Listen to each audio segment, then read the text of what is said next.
Ровно 30 лет назад, 2 марта 1992 года, в ходе 46-й сессии Генеральной Ассамблеи ООН в соответствии с рекомендацией Совета Безопасности ООН Кыргызстан был единогласно принят в Организацию Объединенных Наций. Этот день принято считать знаменательным, ведь благодаря вступлению в эту организацию у Кыргызстана открылось множество возможностей в части развития внешней политики. Наши международные сношения в бытность Советского Союза были только через МИД СССР. И вот когда уже наша Кыргызская республика получила статус суверенного государства, и когда вот мы 30 лет назад вступили в состав членов ООН, мы действительно стали производить свои международные сношения как независимое, суверенное государство. Мы вошли в круг около 200 государств. Мы стали строить свои экономические, политические, все эти вопросы в соответствии уже с нормативами Организации Объединенных Наций.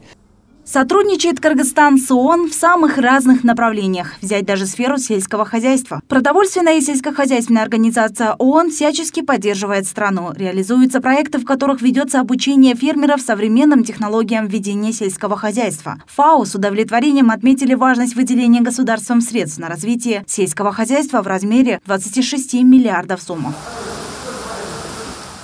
Я считаю, что это вообще впервые такие большие средства выделяются с государственного бюджета на поддержку фермеров, потому что всегда Министерство сельского хозяйства, в частности, они всегда почему-то финансировались по остаточному принципу, вот раньше так было. Я поэтому в этом году нам отрадно, что правительство выделяет такие средства на развитие сельского хозяйства.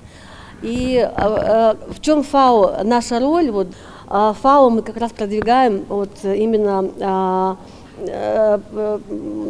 обучение фермеров, обучение наших партнеров с госорганов современным технологиям ведения сельского хозяйства.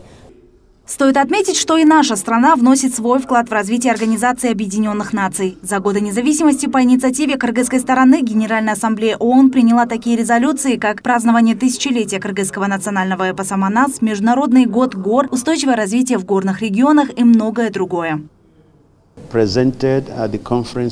Кыргызстан очень активно участвует во всех процессах ООН. В частности, в 2015 году он поддержал принятие целей устойчивого развития ЦУР, которыми сейчас руководствуются все страны-члены ООН. Также в 2022 году была начата работа Кыргызстаном и ООН по защите и развитию горных сообществ. И в декабре прошлого года точно так же Кыргызстан выдвинул инициативу по поддержанию Международного года горных сообществ. То есть в целом Кыргызстан играет очень большую роль на этой арене.